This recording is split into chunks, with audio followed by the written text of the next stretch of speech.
Baiklah, pada video kali ini kita akan membahas mengenai pulveres dan kapsul. Pertama-tama, kita akan membahas beberapa definisi terlebih dahulu. Jadi, karena pulveres itu merupakan jenis sediaan serbuk, jadi kita harus memahami definisi dari serbuk itu sendiri.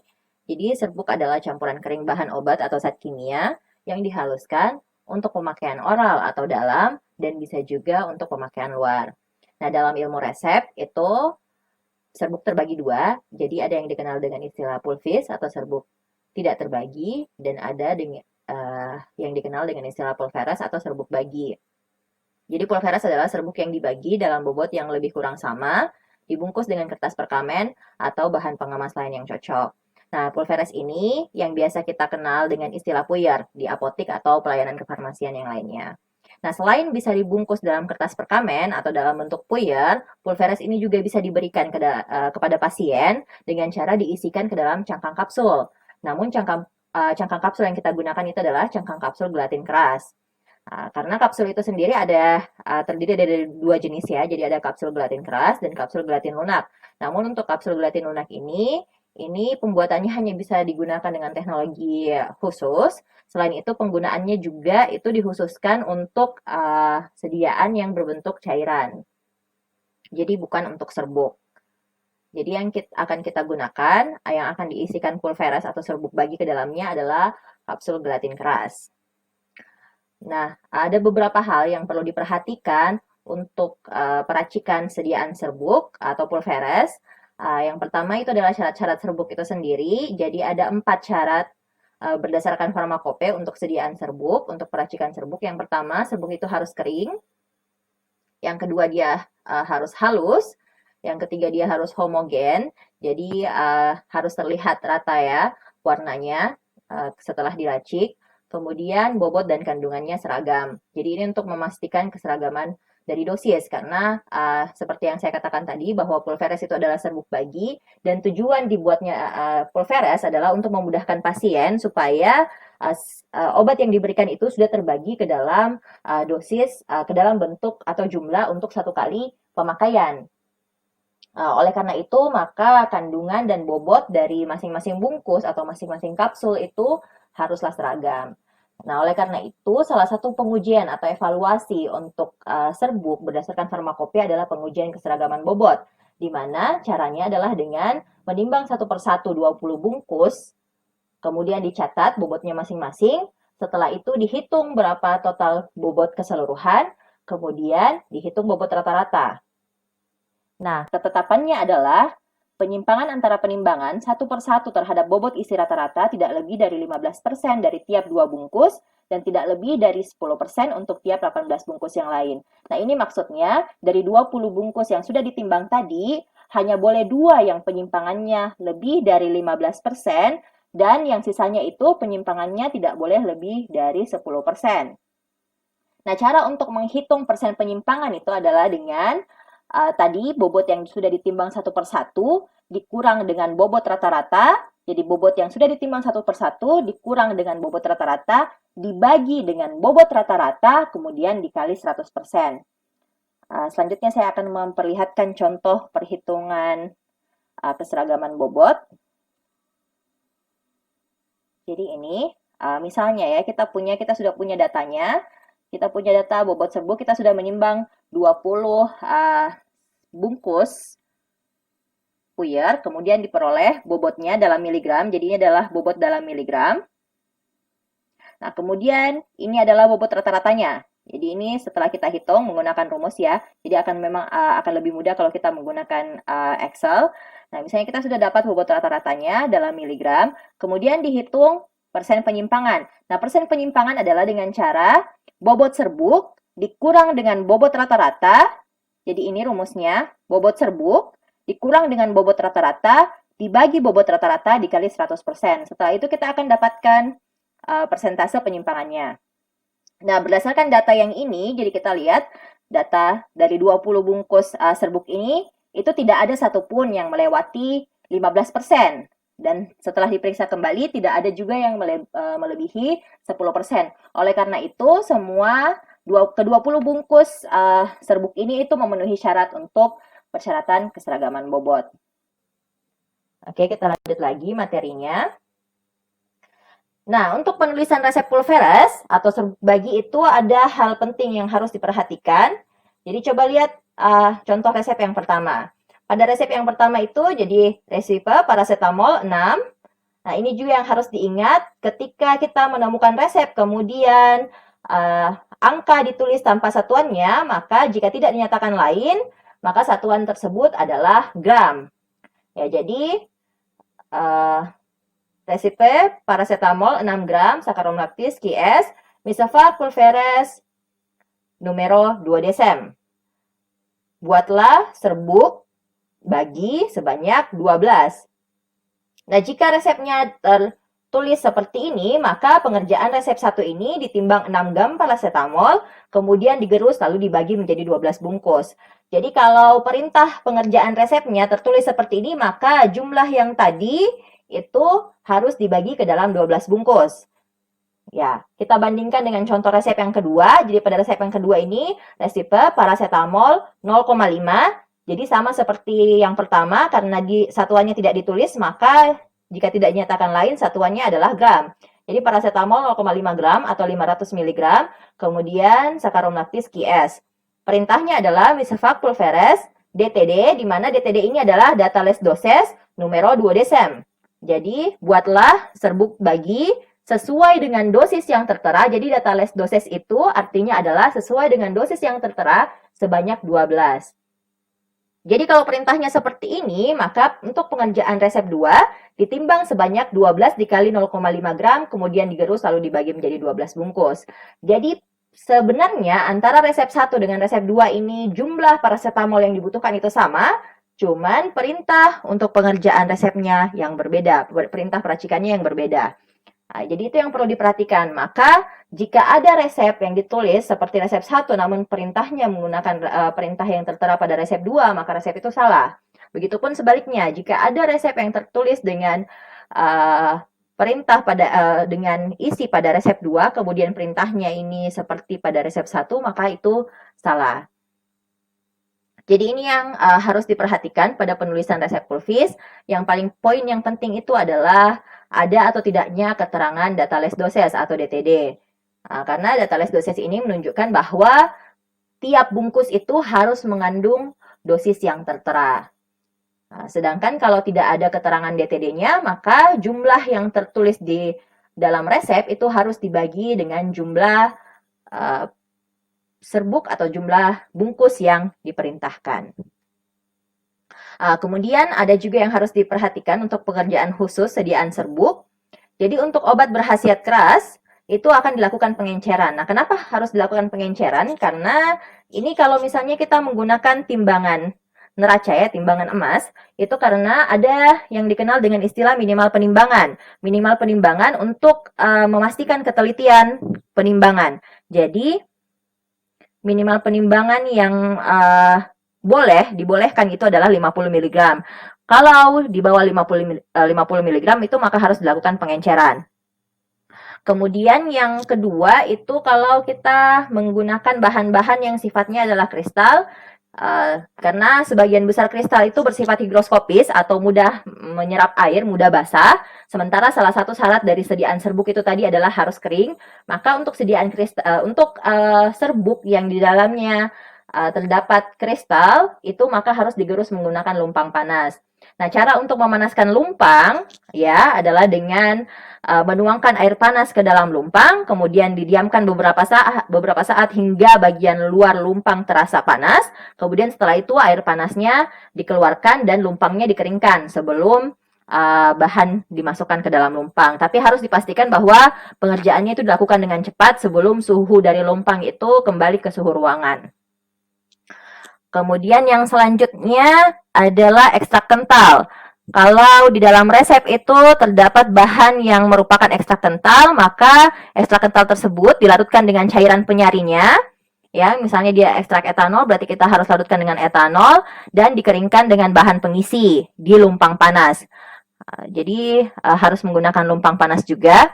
Kemudian kalau dia mengandung bahan yang berupa tinktur atau ekstrak cair, jadi kalau jumlahnya banyak, Kalau jumlah yang digunakan atau yang diperintahkan dalam resep itu banyak, maka cukup diuapkan di tangas air hingga hampir kering.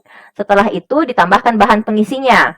Kalau jumlahnya kecil, maka langsung di lumpang panas saja. Kemudian sama seperti yang ekstrak kental tadi, setelah dimasukkan di dalam lumpang panas, ditambahkan dengan bahan pengisi.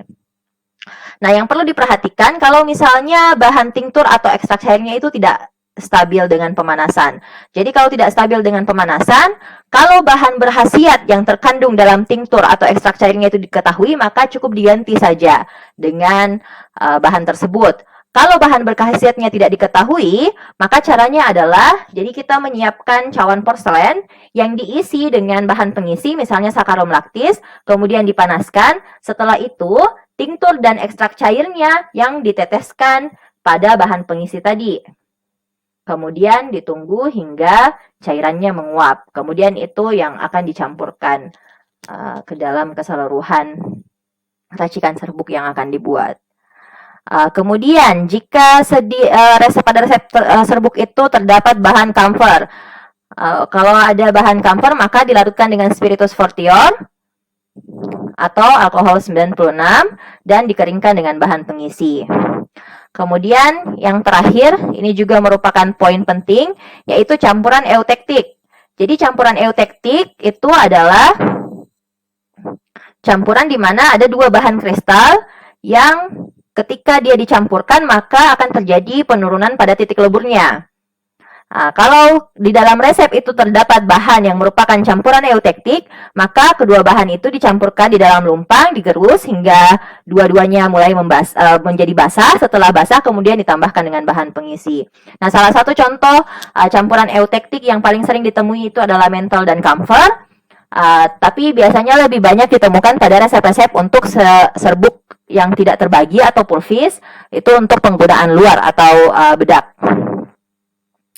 Kemudian ini juga yang merupakan poin penting untuk pulveres, jadi perhitungan pengenceran. Jadi seperti yang saya katakan tadi, bahwa bobot minimal penimbangan itu adalah 50 mg. Jadi kalau ada resep yang di dalamnya itu jumlah bahan aktif yang diminta di bawah 50 mg, maka kita harus melakukan pengenceran, karena kita tidak boleh menimbang kurang dari 50 mg. Nah, di sini juga ada dua contoh resep. Resep yang pertama, jadi resep diazepam 2 mg, sakarum laktis QS, Misevac pulveres datales doses numero decem. Jadi di sini perintah resepnya adalah dibuat ke dalam 10 bungkus sesuai dengan dosis yang tertera, yaitu 2 mg. Jadi 10 dikali 2 mg itu 20 mg. Jadi yang harus ditimbang adalah 20 mg. Sedangkan contoh resep yang kedua ini atropin sulfat 2 mg dibuat ke dalam 4 bungkus. Jadi dibuat 4 bungkus, tiap bungkus mengandung 0,5 mg. Jadi bedanya antara resep 1 dengan resep yang kedua, pada resep yang pertama itu diazepamnya jumlahnya yang harus ditimbang adalah 20 mg, sedangkan pada resep yang kedua atropin sulfatnya ditimbang sebanyak 2 mg. Jadi cara untuk perhitungan pengenceran resepnya adalah seperti ini. Jadi yang perlu kita perhatikan adalah berapa jumlah yang mesti ditimbang. Jumlah yang mesti ditimbang adalah 20 mg. Kemudian jumlah minimal penimbangan adalah 50 mg. Jadi pertama-tama kita akan menimbang bahan aktifnya atau bahan obatnya, yaitu diazepam sebanyak 50 mg. Yang perlu kita hitung pertama kali adalah berapa kali pengenceran untuk mendapatkan bobot yang kita inginkan. Karena bobot yang kita inginkan adalah 20 mg, jadi perhitungannya adalah berapa bobot diazepam, minimal diazepam yang ditimbang tadi, yaitu 50 mg, dibagi dengan bobot yang diinginkan. Nah, kemudian caranya ya, jadi dengan membagikan 50 mg dibagi dengan 20 mg, kita mendapat nilai 2,5 kali. Nah, karena pengenceran itu dilakukan dengan menambahkan bahan obat atau bahan aktif dengan pengisi, kita misalkan sakarum laktis, maka selanjutnya yang harus dihitung adalah jumlah campuran. Jumlah campuran itu dihitung dengan berapa kali pengenceran dikali 50 mg. Kenapa 50 mg? Karena pada akhirnya kita akan mengambil sebanyak 50 mg dari campuran tersebut. Karena kembali lagi tadi minimal penimbangan adalah 50 mg. Jadi di sini mg dikali 50 mg, kita dapatkan hasilnya adalah 125 mg. Tapi ini adalah jumlah campuran pengisi dengan bahan aktif atau bahan obatnya. Jadi kita misalkan pengisinya adalah sakarum laktis ditambah dengan bahan obatnya diazepam. Ya, yang selanjutnya adalah yang perlu kita hitung adalah jumlah sakarum laktis atau jumlah bahan pengisi yang perlu ditambahkan, yaitu 125 mg ya, karena total campurannya tadi adalah 125 mg, dikurang 50 mg. 50 mg di sini maksudnya adalah berapa diazepam yang kita timbang pada saat awal tadi. Nah, didapatkan hasilnya 75 mg. Jadi pengencerannya itu dilakukan dengan menambahkan 75 mg sakarum laktis ditambah dengan 50 mg diazepam. Total campurannya adalah 125 mg. Kemudian dari campuran tersebut, jika diambil 50 mg, maka mengandung 20 mg diazepam. Jadi seperti itu. Kemudian pada resep yang kedua, jumlah yang mesti ditimbang adalah 2 mg. Kemudian, sama seperti tadi, kita hitung berapa kali pengenceran yang harus dilakukan jika kita sudah menimbang sebanyak 50 mg bahan aktifnya. Jadi, bahan aktifnya adalah atropin sulfat.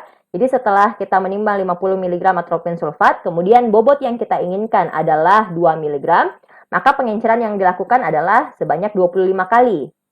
Nah, setelah itu kita hitung lagi jumlah campuran bahan pengisi dengan bahan obat, yaitu 25 kali 50 mg, karena ini adalah minimal penimbangan.